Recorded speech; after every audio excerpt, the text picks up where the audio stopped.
Hola, ¿qué tal? Buenas tardes, quizás buenos días o buenas noches para ustedes en el momento que tengan la oportunidad de ver este video.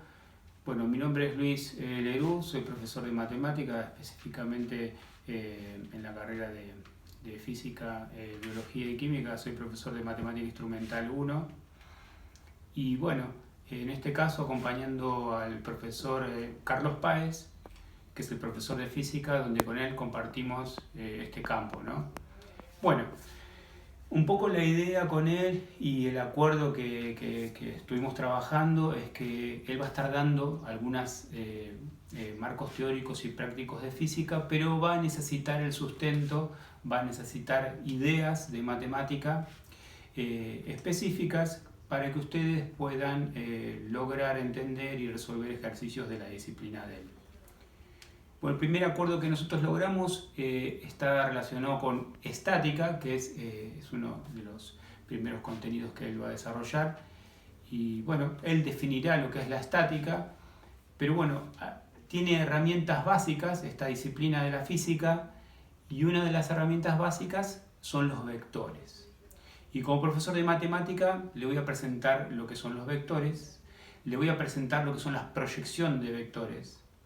Les voy a dar algunas pequeñas ideas de expresiones trigonométricas que nos van a ayudar a esto. Y a continuación, al final, ustedes van a poder observar que vamos a formalizar con una ejercitación sencilla, donde ustedes van a poder practicar cómo proyectar un vector en los ejes cartesianos. Lo primero que tengo para decirles es que tendremos que ver cuáles son los componentes de un vector. En el apunte que les entrega el profesor esto está, pero bueno, acá lo vamos a explicar un poquito en vivo, ¿sí? Yo acá, ustedes van a ver que he escrito como título de este pizarrón que quiero compartir con ustedes, vector, proyección de un vector y la forma rectangular. Lo que vamos a ver es la forma rectangular de la proyección de un vector. Observemos este gráfico. Nosotros acá tenemos, inicialmente, supongamos que tenemos dibujado solamente un vector. ¿Sí? Un vector que llamaremos B, con una flechita arriba como símbolo. Miren, ¿cuáles son los componentes de un vector? El punto de aplicación, el lugar donde se aplica el vector. El sentido, que me indica hacia cuáles de las dos direcciones se encuentra ubicado, hacia dónde va el vector. Fíjense que yo acá voy a marcar en línea punteada. Si yo siguiera esa línea punteada en rojo, es la dirección. El vector se mueve en esa dirección, pero en este ejemplo, en aquel sentido. Porque el vector se podría mover en la misma dirección, pero en sentido contrario. Otro de los componentes del vector es la magnitud o módulo que ustedes ven escrito acá, que es lo que mide, ¿no? Y después cuando ustedes lo vean en física representado con una fuerza, por ejemplo, o más adelante con una magnitud que puede estar vinculada con la aceleración, con el movimiento, con una velocidad, va a ser la medida, ¿sí? Y luego, algo que indirectamente es propio del vector, es un ángulo al que vamos a llamarle alfa, y que ese ángulo es el ángulo que forma el vector con la línea horizontal, ¿sí? Con la línea horizontal. Bueno, dadas estas herramientas, que son las herramientas iniciales que conforman un vector, pasamos al segundo gráfico. En este segundo gráfico lo que vamos a observar es un par de ejes cartesianos, ¿sí? Un par de ejes cartesianos, después voy a hacer una pequeña referencia que esto lo podemos ver también en 3 dimensiones, más allá que con el profesor van a trabajar solamente en 2 dimensiones. Y ustedes fíjense, X y ejes cartesianos. Dibujé un vector. El vector tiene su punto de aplicación ubicado en el centro de coordenadas, en el punto 0, 0, ¿no? 0, 0. Ahí. Tiene una magnitud, tiene un módulo. ¿Qué es una proyección de un vector en este caso? Sería, fíjense, Si yo trazo una línea punteada, esto que ustedes están viendo acá, sería, si este vector es B, el que está sobre el eje X es Bx. Es desde el extremo del vector una línea perpendicular hacia el eje X. Yo podría también trazar una línea perpendicular que va hacia el eje Y, y este valor sería BI. BI porque es la proyección de B sobre el eje Y, proyección BX porque es la proyección de B sobre el eje X. Dato importante a continuación. Esta construcción, fíjense, este segmento que tengo acá es igual a este. Por lo tanto, yo podría decir que este que está acá también es BI. Este es BI y este es BI porque hice un traslado perpendicular. Voy a sombrear así en forma suave. Voy a marcar ese triángulo rectángulo. Fíjense, forma rectangular. Estoy tomando ese triángulo rectángulo. ¿Para qué tomo ese triángulo rectángulo? Para irme a la trigonometría. Debajo del gráfico, ustedes van a ver las relaciones trigonométricas. Esas relaciones que ustedes han visto en escuela secundaria. Y si no, bueno, las repasamos, ¿sí? Recuerden, si este es un ángulo, este lado en este triángulo rectángulo de ese ángulo es el opuesto. Es el opuesto, o sea que BI es el opuesto.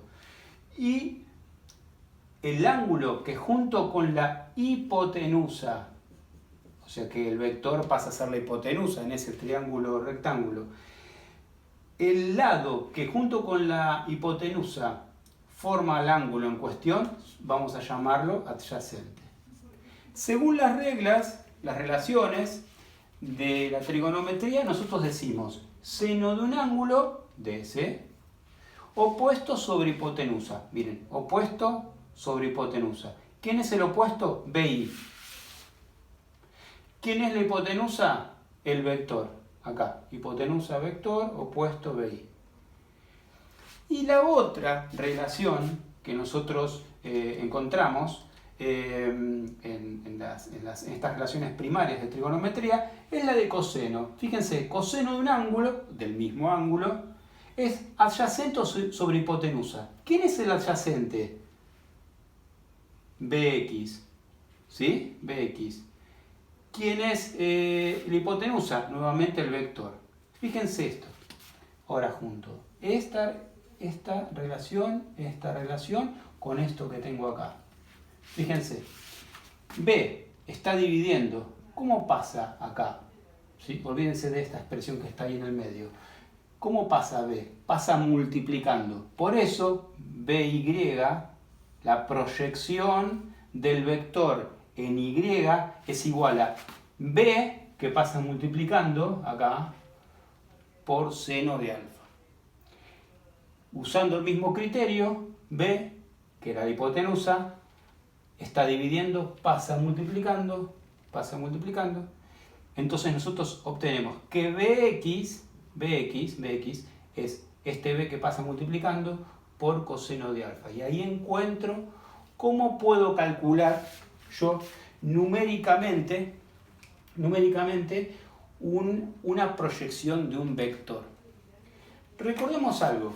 El vector va a tener un determinado valor, un determinado número que va a identificar y que en física lo vamos a identificar con un kilogramo fuerza, lo vamos a identificar con Newton, con una unidad que elijamos para trabajar. Pero es muy importante decir que la proyección no es un vector, es la descomposición en realidad de ese vector. Quiere decir que si nosotros acá, si esto midiese, el vector midiese 4 unidades, el 1 el 1 está ahí. Quiere decir que yo voy a ver que la proyección del vector tiene determinada cantidad de unidades, no va a llegar a 4 en este caso. Si este mide 4, su proyección va a medir obviamente menos de 4, 3 y un poquito más. Y en este caso será 3 y un poquito más, 2 y un poquito más, todo va a depender del valor de alfa, ¿sí? Un ejemplo sencillo. Supongamos que B fuera igual a 10 newton. 10 newton.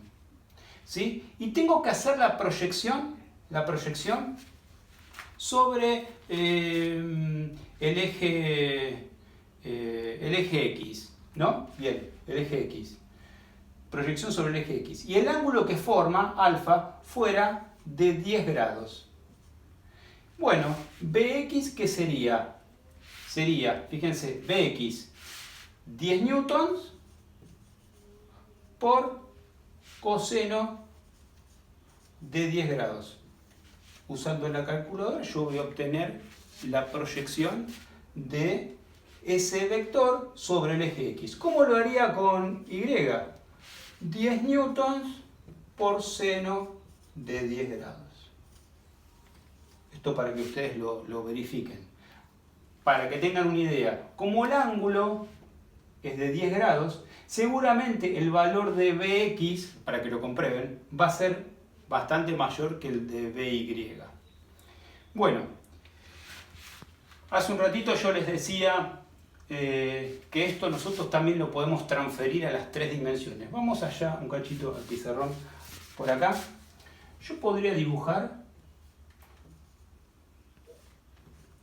en los ejes cartesianos en 3 dimensiones. Y ese vector que yo lo veo acá, tranquilamente lo podría trabajar en forma tridimensional. Después de todo, bueno, con el profesor van a trabajar las 2 dimensiones, pero nuestro mundo real es tridimensional. Por lo tanto, cuando los ingenieros, los físicos analizan estructuras, analizan sistemas de fuerzas, esos sistemas están referidos a 3 dimensiones. Bueno, acá lo vamos a hacer en principio en 2. ¿Por qué? Porque va a tener su componente en X, va a tener su componente en Y y obviamente va a tener su componente en Z. Va a tener en ese caso 3 componentes. Bueno, antes de presentarles lo que van a tener que hacer a continuación, que es un ejercicio sencillo para que ustedes practiquen y puedan llevar esto a su práctica de física,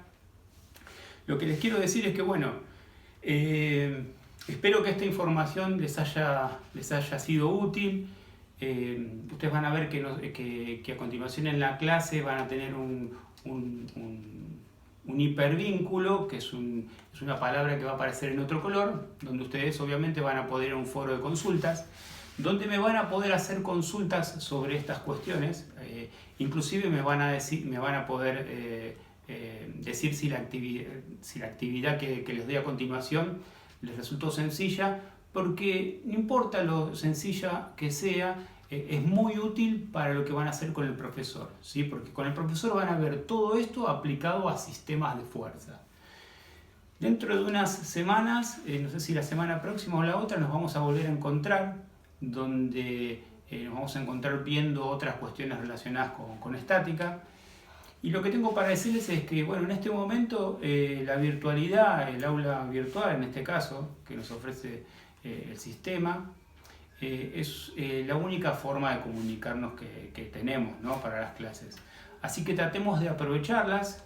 Un poco el compromiso es tratar de acercarle la información lo más sencilla posible para que ustedes las puedan llevar a cabo. Acercarle, en mi caso, profesor de matemática instrumental, una matemática que les sirva para poder entender cuestiones de la física.